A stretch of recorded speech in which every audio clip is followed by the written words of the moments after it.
تو امروز هم سر و صدا زیاد بود که در صورت مثال ثبت نام کردن هم این تقدیر اون امضا چی می شود. اکنون که مثال شما ثبت نام نشدید، حالا اون روی دست است، شما اون رو چیکار میکنید؟ با کی پیشنهاد میکنید یا اینجا نگاه می‌دارید یا شاید یگان راه دیگر هم داشته باشید؟ قسم زیادی همون مردمی که حتی امضا میکردن از من میپرسیدن که همین امضاها رو بعد حکومت میبیند یا نه. ما با اونها جواب میدادیم که مثلا در ناحیه ها اونها حق تفتیش رو ندارن. اینجا هم همون یک گروهش رو میگیرن چون که امکانیتی اون قدر تفتیش کردن. اما جناب محمد علی حیدی اشاره به اون کردن که در بعضی جایها علاقه سراغ میکنند که سراغ کردن، حتی گرفتن چند چیزای ما رو. اون کس میدوند حتی فامیلیش کی گرفت برای چی. برای همین ما فکر کردیم که یک کمیسیون ممکن تشکیل میکنیم و تقدیر اون رو حل میکنیم که چی کار کنیم. بگذار در ارخیومون در بایگانیمون موند یا که وی رو ممکن میگیریم نیست میکنیم، چون که در حقیقت من امروز هم کفالت بسیار مشکل است، کفالتی اون بیچاره ها رو. شما در نشست مطبوعاتی گفتید که یعنی تخمین میزدید که البته قانون شکنی ها میشود فشار مانع، اما نه تا به این حد. آیا ما میتونیم گفته که یعنی همین مانع و فشارهایی که برای شما بود دوام یک ماه آخر این روحیه شما رو در همین عرصه سیاست یا عموما دوام مبارزه شکسته باشه؟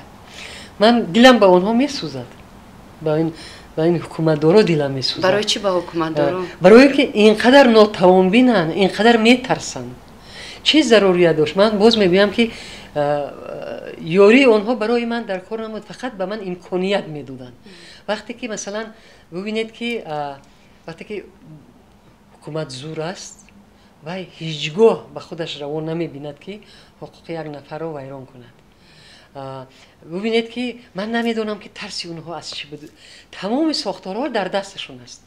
سر کرده از مثلا رئیسای ناحیه شهرها با همون کمیته‌های محلی، همه ارگان‌های قدرتی در مقابل و یک بابا نظر و یک حزبی که نه تلویزیون دارد نه یک روزنامه‌های دارد که در تمام مثلا چاپ شود و همه وقت خودش در زیر فشار است. همینقدر چیز در دست است. در اوچسکای انتخاباتی یگان نماینده ما نیست. من نفهمیدم که از چی ترس کردن. یعنی که این معنای اون رو دارد که اونها به خود باور نکردن.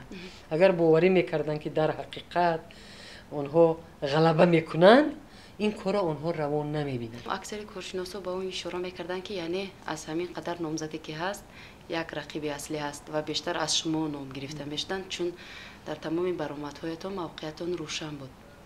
و اینکه مثلا امروز علاقه شما ثبت نام نشده، فکر میکنید این در برابر اینکه مثلا ضربه برای برنامه اینی تام بود، آیا یگان ضربه برای حکومت هم هست یا نه؟ من فکر میکنم که از مورد دیده به حکومت زیادتر است. چگونه یعنی؟ ببینید، یکم که وقتی که من مثلا واسطه اخبار رو میخونم، گازت ها، ژورنال ها، اینترنت، فیسبوک، همه قریب همه میگویند که رقیب امام علی رحمان بابا نظر است. انا که تصور کنید که وای با کی رقابت میکند. وقتی که یک تیم با قوت است و یک تیم دیگر عموما بازی نمیکند. حالا که من نمیگویم که تیم رحمان هم با قوت است، از اونی که وای امروز به همین خطاگی ها راه دادن، این یعنی که اونقدر قوت نبوده است. این یک یعنی که حتی بچه‌ها مثلا چیزهای سخت نوشته ایستادن، من هیچ فکر نمیکردم که اینقدر چیزهای سخت میشود. و این کاستگی در بین خودی خصوصا جوانان، من باید بگویم که اساسا قسم زیادی این جوانان هستند، اینتلیجنسیا هست. وقتی که یک قشری پیش قدمی جامعه اینتلیجنسیا، مثلا معلمون، دکترها، پروفسورها، ژورنالیست‌ها و این گپ رو میگویند، این یک هشدار است به رئیس جمهور. و ما دو مرتبه هم با کفیل شفافیت انتخابات تاجیکستان مراجعت کردیم و آواز اون کسی نشنیدیم، موقع اون کسی نفهمیدیم. تو این زمان هم همین گونه حالت ها در کشور ما رخ میداد، یعنی حتما شکایت ها بودن از انتخاباتی گذشته، مثل بعضی ها حتی اظهارات هم میدادن، ولی یک گونه مشاهده می شود که برای حکومت این هیچ تاثیر ندارد. من فکر نمی کنم به تاثیر ماند، چون که ببینید که اینجا یک حزب نیست، اتحاد یا نیروها علاقه 201,000 نفر گفتن که ما اصلاحات میخواهیم، این را نادیده نمیتواند حکومت. ما اصلاحات میخواهیم، دیگر این خیلی زندگی کردن ممکن نیست. این یک. دویم چیزی هست که مدامی که خیلی پرابلم‌های زیادی دارن، اینقدر وعده ها کردگی بود در دوام 21 سال، حتی خود همین 21 سال الکی ضعیفی این حکومت است.